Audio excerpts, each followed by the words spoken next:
When I describe my path to financial security, I often say that I front loaded the sacrifice. I did all the hard work in the beginning, in my 20s and 30s. I stowed as much money away as possible and let the power of compounding fuel my early retirement. But what if you're the exact opposite of me? If you're a late starter, if you spent your early years on spending and lifestyle inflation, what do you do then? Do you backload the sacrifice? What do you do if you're late to the wealth building party?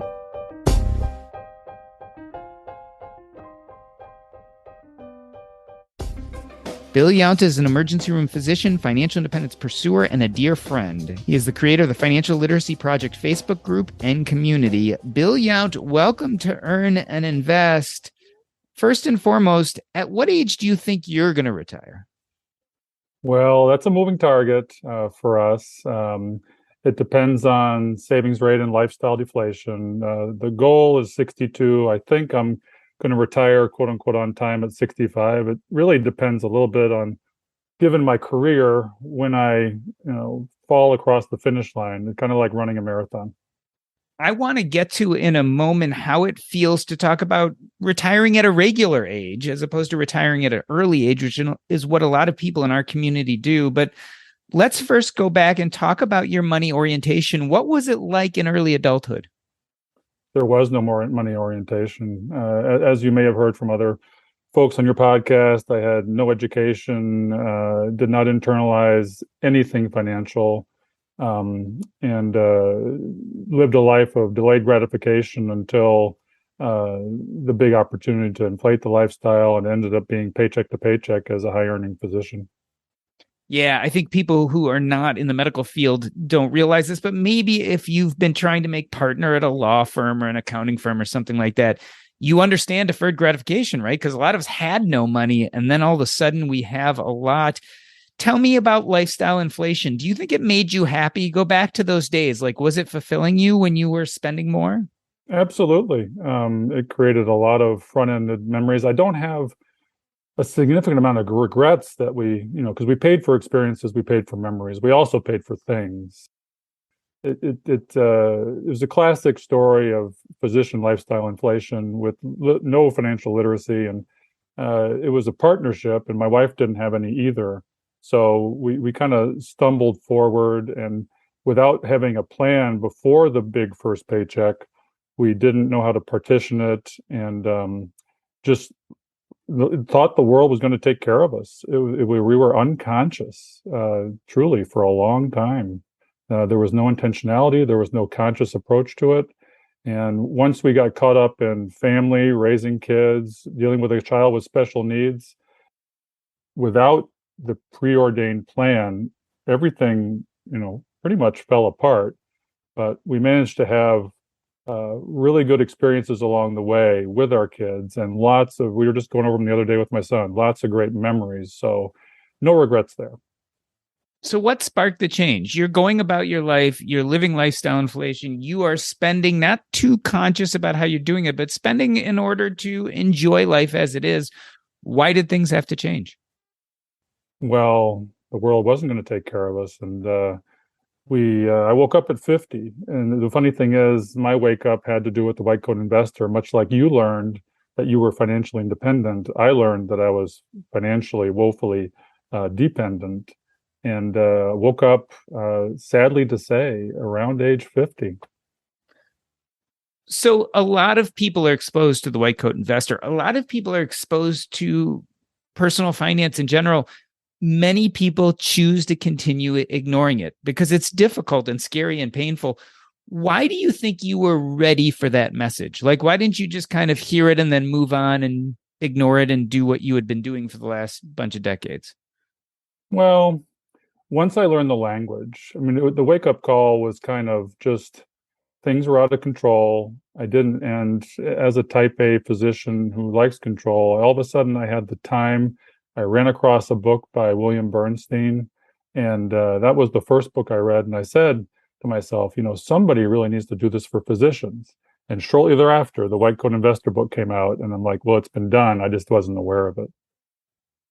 And how did it feel at the time? Were you excited? Were you afraid? Were you remorseful for the past? Like, how did it hit you when you started learning all this financial information?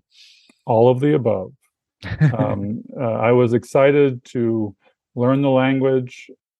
I was afraid that I couldn't take over my financial life. And I've struggled in an ongoing fashion with the remorse, the guilt, the regret. I think I'm not alone. I think, and it's tough. I really enjoyed being in the financial literacy movement. I enjoyed all the people I met. And once I had the knowledge and just needed to work the plan, the regrets surrounded the challenge of being in a movement where people had largely been proactive, and the message is often the front-loaded message, the side hustle message, the three brothers approach that you talk about. And I felt after waking up that I was the fourth brother, kind of in the majority where I was unconscious and ended up having to backload it. And you get to a point in life too where you start struggling with things like burnout, and you didn't reverse engineer your life. You didn't think that, I grew up as a boomer, Gen Xer, right on the cusp, and sort of what I call the lost financial generation, where just things changed. I wasn't aware of the change. I wasn't aware that I had to take care of my own retirement, and it got away from me. Bill is talking about this parable of three brothers that I often talk about, which the eldest brother is the kind of traditional fire movement pursuer who front loads the sacrifice and retires early. The middle brother maybe goes more for passive income and side hustles and finds a way towards financial independence relatively quickly that way. Or in my parable, the youngest brother is the passion play. Someone is so passionate about their job that they are willing to continue working. They don't get burned out because they love what they're doing, and they feel, in a sense, like they're financially independent right away. It's interesting. Your description really talks about this fourth brother, which is someone who has kind of the awakening later on and then can't front load the sacrifice because it's too late. So in a sense, you're what's called backloading the sacrifice, or doing that really hard work towards later on in your career. It's an interesting idea. You and I were physicians, so we talk a lot about this idea of burnout at work. But what I'm also hearing you say is there's some personal finance or certainly financial independence burnout. Like, we get a lot of excitement when we are building our way, when we're learning all this new exciting information. But then, as you said, when you're working your path, it's easy to start kind of feeling negatively about it. Talk about some of that burnout you felt when you almost felt like this no longer feels good to be on this personal finance pathway. Well, absolutely. You're exactly right about financial independence burnout. And it can happen after you go down the rabbit hole. And it happened a couple of years after that for me. There was the excitement of getting control of it, increasing your savings rate to, better part of 40%. But what I gave up, and there were many mistakes along the way. I think we made every single one that a physician can possibly make, or a high income earner can make. But you give up time, you give up compounding. We even missed out to a large extent because of fear at the beginning of the long stretch of bull market we had just recently. We missed out on that because we weren't willing to take the risk. That may be the biggest mistake we made, was to not double down and learn to save then. If I'd have woken up at 40, 45, life would be a lot different than it is now. And then we're seeing, to be honest, and shamefully so, this is the first bear market that I've been conscious for. And it's painful at age 57. It's painful to see it, because yes, it's great to buy shares on the cheap, but I don't have the time in many ways for it to make a huge difference, like folks that have, had a 20, 30-year run on their time and compounding. And if my message to anybody out there about backloading the sacrifice is, it's painful.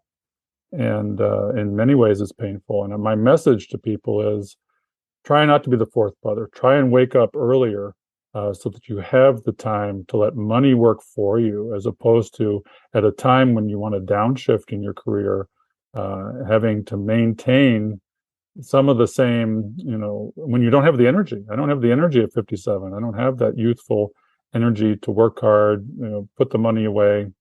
And when you talk about burnout in the financial independence community, I've absolutely experienced that because you end up surrounded by people that largely got it right. After the initial surge, a second set of shame comes into mind because you surrounded yourself by people that got it right and you didn't. And there are a few people out there that talk about backloading the sacrifice, but in our community, that's a message largely untalked about. Yeah, it makes me wonder if this ageism is just a part of this community, financial independence for sure, but personal finance in general. I mean, is anyone really out there talking to their people in their 50s and 60s, or is most of the content really created for people who are much younger?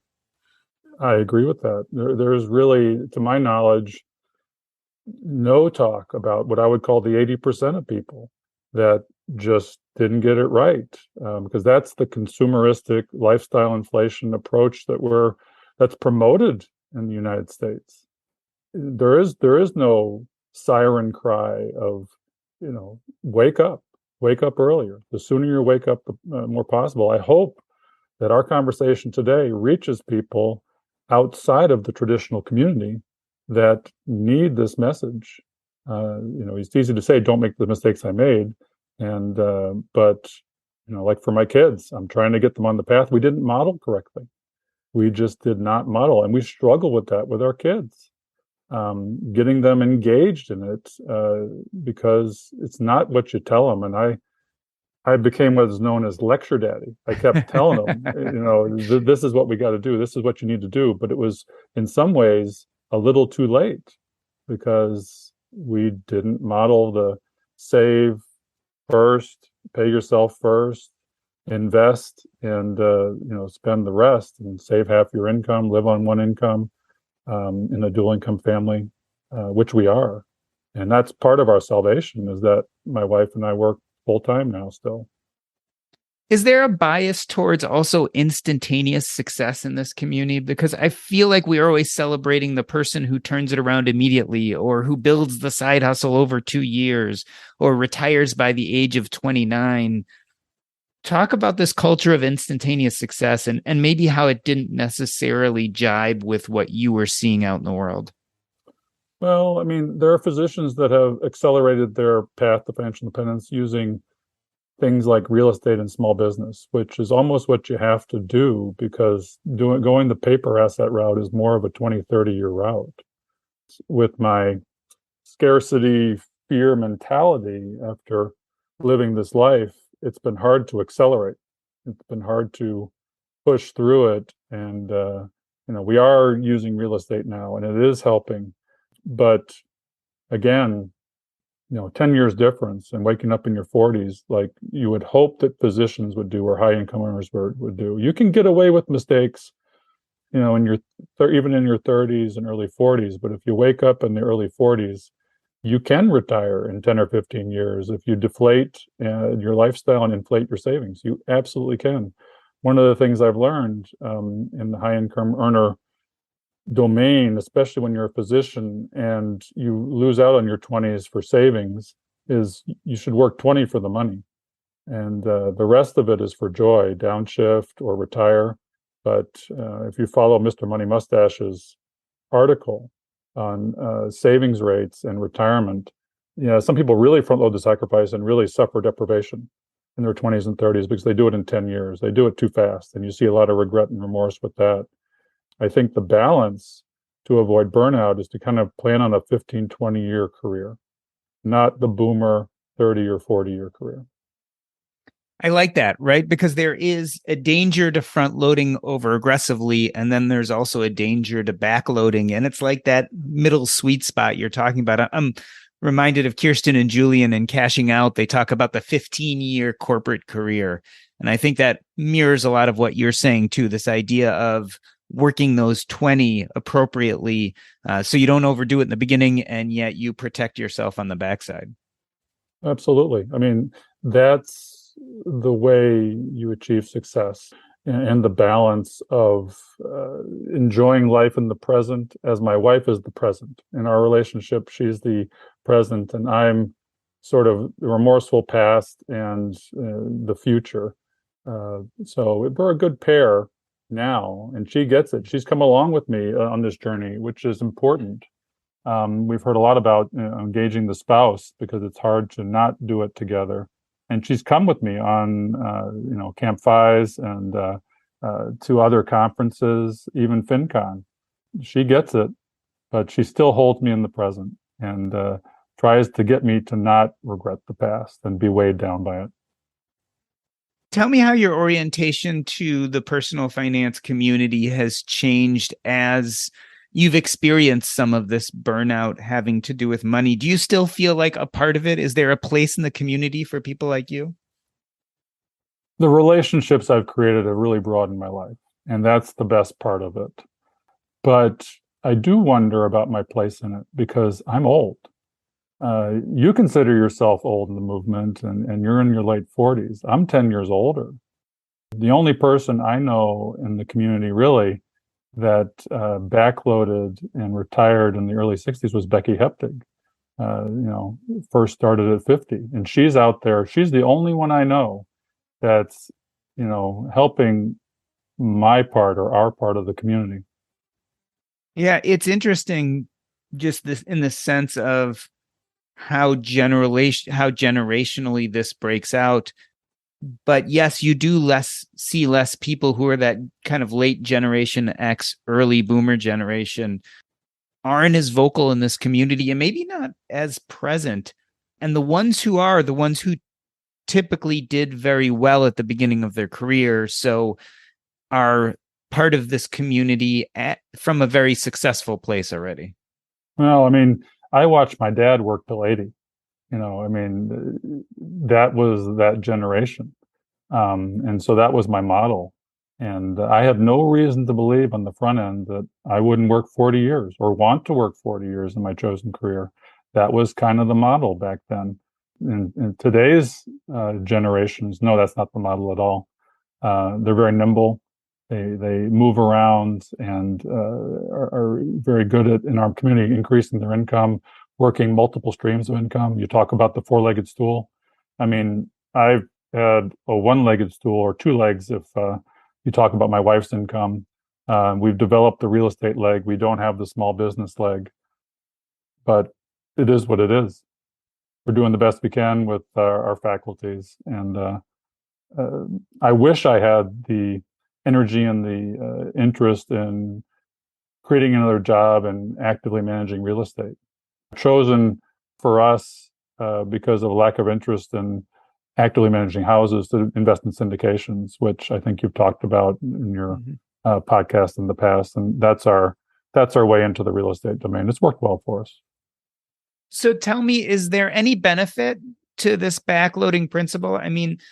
Is there experience or knowledge accrued that maybe makes it better or easier than those people who are kind of front loading it, grinding it out at the beginning of their career? Is there any positive side?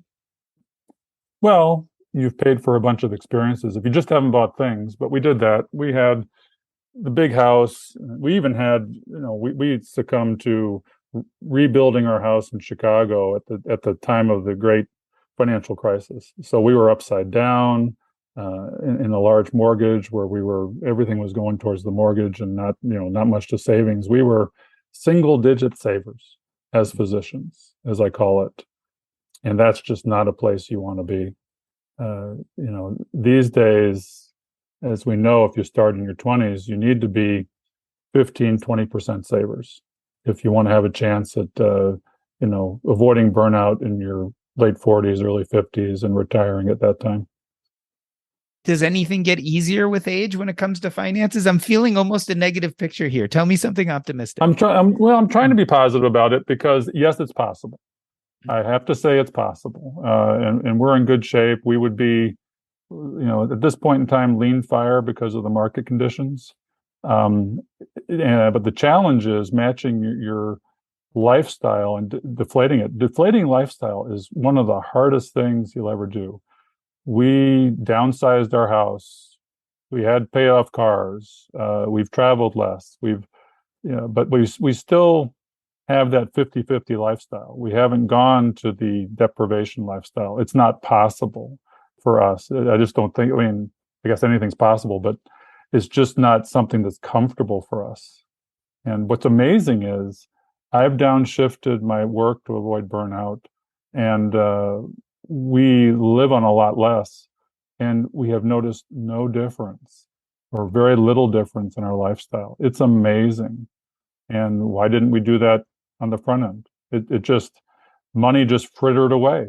It was amazing. We didn't, everything went into the checking account. It didn't get set aside in sinking funds. It didn't get set aside. We paid for retirement last.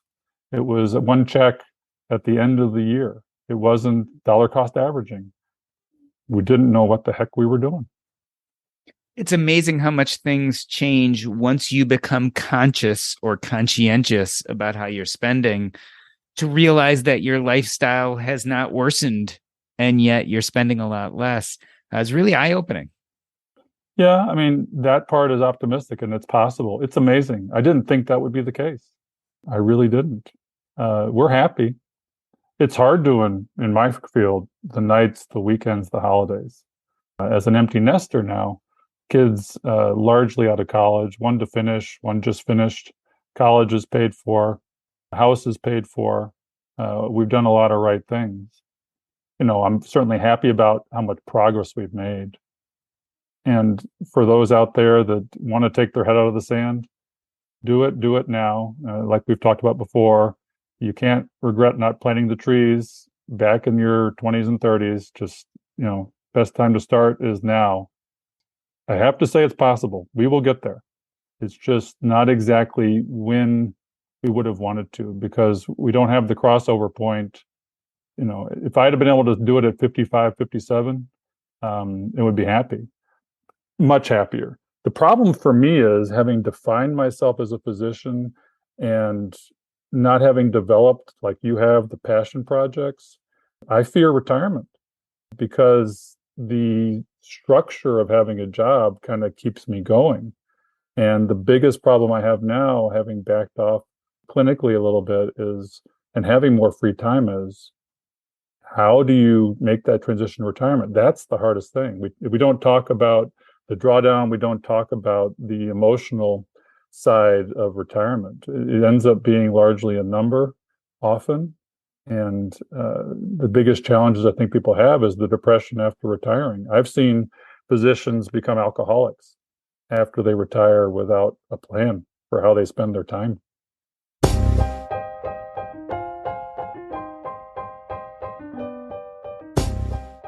We are talking to Bill Yount, and we are talking about backloading the sacrifice. What happens when you come to the personal finance or financial independence community later in life? You realize that lifestyle inflation has taken its toll, and now you have to make up for it. We are going to take a short break. I'm Doc G, and this is the Earn and Invest podcast.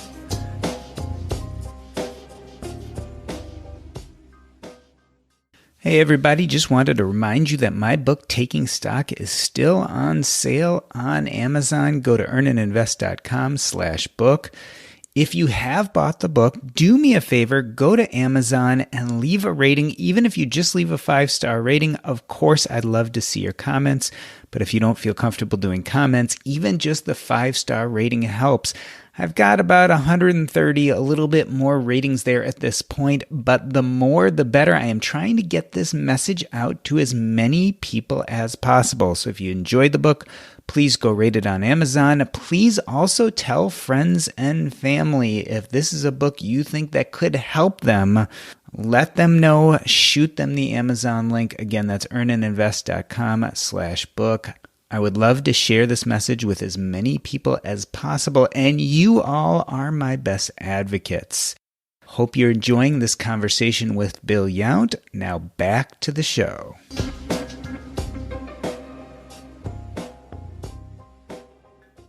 Let me reintroduce you. We are talking to Bill Yount. He is an emergency room physician, financial independence pursuer, and creator of the Financial Literacy Project Facebook group and community.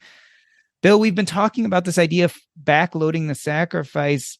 How big of a population of people do you think it is who's kind of like you, who got into the game a little bit later and now is struggling to catch up? I think couldn't put numbers on it. I haven't really looked, but I think it's the largest part of the financial population in the United States. We live in a niche in the financial literacy arena and the FIRE movement. It's small. It's growing. It's become popularized. We see it in the mainstream media. It's been growing a lot since the early 90s. And I'm proud of that. I think it's a message that's getting out there to the community at large. I hear about it a lot more outside of our community, and I'm happy about that. And I'm here to try and address the population that needs to pull their heads out of the sand and join the FIRE movement. I mean, I don't know what the acronym is, but it's really, I would call it Gen Fi, like generational FI or geriatric FI. It does exist. Maybe there is an acronym for it. And it's a population that needs to be heard and needs to be addressed. And I hope that the people that got it right can help address the issues that a lot of our country face with lifestyle inflation and delayed attention to this. One thing that happens when you do recognize that you need to be more conscientious about your finances, especially at an older age, right? Not in your 20s and 30s, but we're talking about now 40s, 50s, and 60s, is you talked about feeling a sense of shame and regret. Talk about how that colors the journey of people who are in your situation. It's hard to get out of it, I would say. Just acceptance of the lack of a conscious approach to your finances. The awakening, like we talked about before, is both exciting and discouraging, I would say. But I'm very proud of what we've done. I think it's possible for anybody to do what we've done. Finance is simple. I was very intimidated by the language. And it's a language that is relatively easy to learn. After just reading a few basic books, listening to a few blogs and podcasts like yours, you can get started very easily. And once you've owned your finances, just a matter of working the plan, which we are. Proud of that. I want to push you on that further. You said anyone can do this, but is there ever such thing as too late? I mean, can you truly be too late to the game? People say no, but I think yes. Because what happens is if you really don't wake up like we did, then you become dependent on Social Security. There's a retirement crisis in our country. People have saved so little. And when you have an active income, your lifestyle is going to be better than when you stop and don't have any kind of a drawdown ability. And then you're going to suffer a great lifestyle imposition and deflation. And that scares the hell out of me. Do you think it's possible that in our exuberance to talk about financial independence and personal finance, that maybe we're doing some people harm? Maybe this message we're putting out doesn't fit everybody and needs a change? It's easy to say yes, but I think no. It's a message that's good at any time, because if it doesn't hit the adults, at least hopefully they can right the ship for their kids. It's really important. And that's where the movement really makes a big difference generationally, is let's let the information trickle down to, and it's so much more harder to become financially independent now with inflation and the cost of living. I fear for my son. He's starting out there in his first job earning under $50,000 a year. That's functionally too little. He's going to be going back to school and hopefully be able to escalate his income. But for now, I fear, him living at poverty level. Are the choices for him going to be easier than the choices were for you, just based on the fact that he gets to start earlier? Yes. And the good thing for my one son is that he doesn't need much. I don't think he'll lifestyle inflate. My other son is a spendthrift. It's interesting how we have twins, and both of them got different messages with regards to needs versus wants. I have one child that's very focused on wants, and I fear for him because he's suffering from our modeling and he has high requirements of income for his wants, and I'm still trying aggressively to model correctly and get him to read the finance books. There's three books that I want my kids to read, and the first one is First Save 10 by Sarah Catherine Gutierrez, just basic cash flow management. The second one is Simple Path to Wealth, to learn the language of index fund investing. And the third one is Set for Life by Scott Trench, where that one really tells the young population how to get to their first 25,000, their first 100,000, and use real estate to leverage an aggressive savings rate. And those are the three that I want my kids to read. I've had a hard time getting them through them, and because they're not naturally inclined to digest this, and it's not their passion. I can't impose my passion on them. It's frustrating. All excellent books. You said something interesting there. You said he's suffering from my modeling. I assume you're talking about the modeling before you became conscientious, but hopefully also learning from your current modeling, right? Oh, they have. They're aware of the importance, at least I can say. When I wasn't, they've seen us right the ship. They've seen what we've done, and I'm hoping for an awakening in their 20s. And I think it will be there. They haven't really engaged in their first jobs. I think I've got my one son focused on how to partition his paycheck and save first. So I'm pleased with that. There's a lot of good books out there with regards to how to help avoid your young kids going down this path. Silver Spoon Kids is one of them, I recall. It's never too early to start with your kids. So looking back at your trajectory, learning about personal finance for you almost was like opening up Pandora's box. You ever, even just for a moment, wish that you never did? No, absolutely not. It's been a joy to take control of my financial life. I wouldn't have it any other way. And people need to learn to be DIYers because it's not hard. In our arena, a lot of physicians, hire high-cost financial advisors, get involved in active funds, and when you spend on expense ratios and 1% of your AUM to financial advisors, that compounds negatively against you and makes a huge difference. It certainly can make a huge difference in your wealth. So let's talk about other people in your situation. I think there are a lot of people right now who are facing exactly what you have. You've been real thoughtful on this topic. Tell me, what are the first few things you think people who are in the midst of backloading can do to make it emotionally as well as financially reasonable? Accept your past, aggressively educate yourself, start the plan, and then just be comfortable working the plan as long as you have to reach financial independence, and aggressively work both ends of the equation. Deflate your lifestyle, inflate your income, inflate your savings rate. Those are the key factors. Which part of that is hardest? Deflating. Yeah, I mean, downsizing is painful physically. I mean, hell, you got to get rid of a bunch of stuff. You got to, decrease the size of your box. And we went from a 4,500 square foot home to a 2,500 square foot home.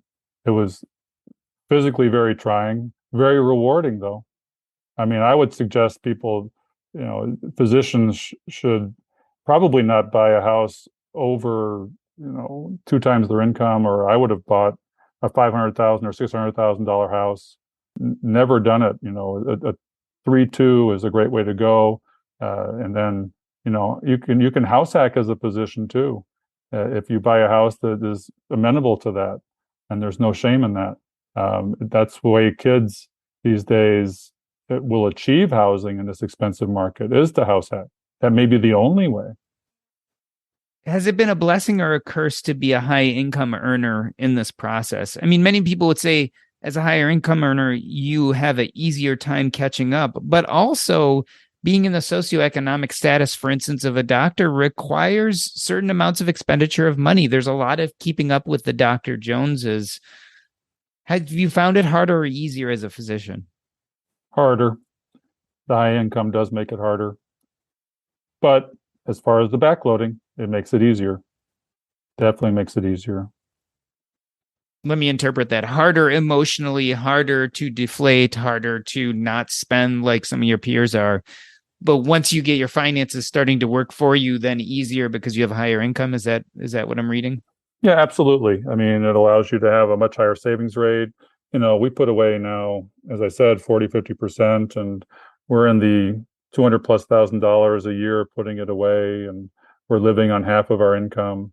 And when you do that, if you do it for, say, 10, 12 years, you've achieved what you want to do. The hardest thing to do for us to do now is match our lifestyle to our nest egg, because we can't deflate to less than 50% of our lifestyle. It just becomes uncomfortable. We're used to the travel. We live in still a nice neighborhood. Our kids went to private schools. Can't take it back, but we are doing a great job and awakening. I would never not wish that. It's one of the biggest accomplishments of my life was awakening financially. And one of the hard things for me was that I I was not mentally healthy as well to come to this assertion or come to this realization, because not only did I struggle with mindset, I struggled with mental health set, and there was many awakenings for me. It reminds me of the fact that there are many people in this position that you're talking about where the necessity to backload is the only option. For people like that, where's the best place for them to go and learn more about this? Are there content producers? Are there blogs, podcasts, books that are really for this group of people? Well, for physicians, it was the White Coat Investor, hands down. He's a savant. He's helped physicians immensely, or any high income professional, get the best out of Wall Street, maximize their finances. And whenever I have a question, a specific question, I'll go to his website, because it's good for anybody. I know friends of mine who are not in the physician arena that listen to his podcast and go to his blog for answers. So, and there's certainly others, but it's more for the mindset side of things. If you want numbers, I would go there. And listening to your podcast gives you sort of more the mindset and the lifestyle and the nuances of personal finance. I mean, hell, your book is probably the fourth book I would read after the other three, and maybe the first one to read, because reverse engineering your life and thinking about a personal legacy, financial legacy, and where you want to be on your deathbed is a great way to motivate you to be very intentional. My purpose was to be a physician, and redefining my purpose going into retirement is a bigger challenge than the money. And identity, I was genetically entwined with being a physician. You spend so long achieving mastery of that profession that it's hard to unwind that. I think you had a hard time unwinding it, and it led to depression for you that you worked through, if I'm not mistaken, in redefining your life outside of medicine. I don't necessarily have that choice. I didn't create that choice. It's okay. It's a struggle to go to work at times, but I do good things for people, so it is rewarding still. So what does the future look like for Bill Yount, both financially and lifestyle wise? How do you see yourself in the next 5-10 years? I'll be retired by 65, hopefully at 62. And my wife may work longer. She's in a profession of psychiatry where there's got a lot more longevity. Emergency medicine is a very physical, emotionally and physically demanding field. It's more like a professional sport where you have to be fit to do it. So I look forward to the day where I'm not doing it. I look forward to volunteering, potentially creating a nonprofit. We're very passionate about things like our dogs that are therapy dogs, and we take them to Children's Hospital to give back. It's really nice to be on the other side of the equation where you're not responsible for people's health. You're just responsible for bringing them smiles. Well, Bill Yount, I wanted to thank you for coming on the show today. Sometimes we talk in personal finance and certainly in financial independence as if we all have one narrative. Maybe we even talk about three different narratives, three brothers front loading the sacrifice, passive income, or maybe the passion play. But as we've talked with Bill about today, there's also such thing as backloading the sacrifice. Not everyone comes to these good financial decisions at the beginning of their lives or at the beginning of their careers. Some people it takes into the 30s, 40s, 50s, 60s, or even 70s. Bill, I wanted to thank you for being on today because you certainly give us hope that it is manageable and doable, but also warn us that it is emotional. It can be difficult at times, especially deflating your lifestyle, but clearly it is well worth it. I want to end this episode, Bill, the way I end every episode by asking you what is up next in your life. And if people want to reach out to you, how can they find you? So first and foremost, what's happening with Bill Yount? Well, we're working the plan, and I'm working on figuring out what's next, or what's up next for Bill Yount with regards to post-retirement. That's the major project. Getting back to things that I did earlier in life. And like you, I may develop a podcast because there is a message there. I used to be a DJ, and there is some aptitude there. I'm not really a blogger. I enjoy the Financial Literacy Project Facebook group because it's a forum in which you can share information, share ideas, get questions answered. There's actually a lot of really smart people on there that are there to answer your questions. I created it because my family got tired of hearing about finance, and I needed a place to dump all the information. So that's really what's up next. I'm enjoying my family. I'm enjoying empty nest. It's a great time of life. I do hope that people reach out to me. I'm happy to help individually.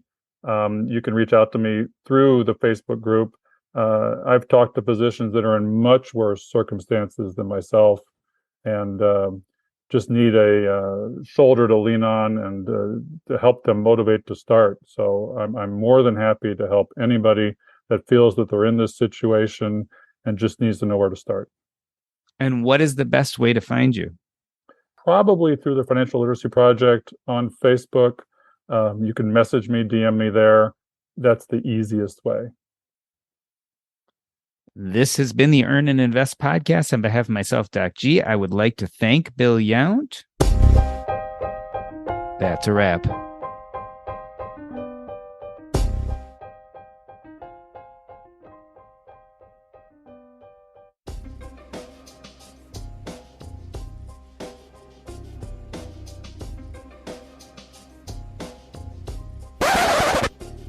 Awesome. As you know, I'm going to keep things running for a little while just to kind of get our after show. How did that feel? It's hard. I've wanted to do it for a while. I really appreciate the opportunity that you've given me to get this message out there. It's been honestly therapeutic for me. It's been a long time coming. It helps process the regret and move forward, quite honestly. These conversations work both ways. It's interesting because your story is both triumphant, but also there's a little sadness tinged in there, right? Like it's triumphant for all that you've learned and all you've done, and even this idea that you will forge a retirement, one now that you have the luxury or maybe the fear of having to figure out what to do with, but also some sadness tinged in with the fact that it could have been faster or easier or maybe happened earlier. Yeah, I'm a smart guy, and it feels like I wasn't so smart. And in the financial literacy movement, there's a lot of smart people, both motivating and discouraging at the same time as we talked about. And you just got to focus on the motivation, focus on the positive, focus on moving forward. And I'm just happy that we're doing it. It's a real joy. I'm very proud of myself. I feel very facile in the language, and it's a language that's important to speak. And I enjoy mostly in this movement the relationships. I enjoy going to the conferences. I enjoy hanging out with people like you and all the others. Made a lot of great friends. I encourage people to get involved, to meet the people. A lot of bright minds out there. Yeah, it's It's a double-edged sword. Even, at the beginning of this, when I was in my whatever early 40s, when I first discovered all this, you do find yourself being jealous of all the people ahead of you. And I think a 35-year-old would tell you the same thing. You see people creating amazing businesses or having amazing passive income or retiring at a super early age. And I think it affects us all. I think it gets harder as you get older because, again, you start feeling this idea of, oh, I'm so behind. Well, I mean, people feel late at any stage of the game. I've seen people feel late at 35, late at 40, late at 45.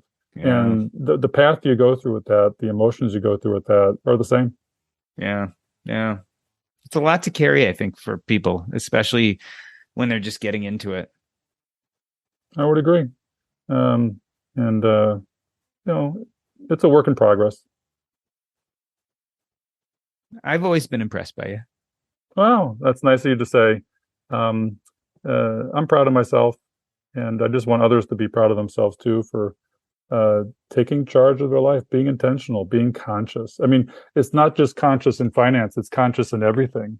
It really expands to all aspects of your life. I lived a very unconscious, over-functioning, manic, defensive life, and it's important to slow down.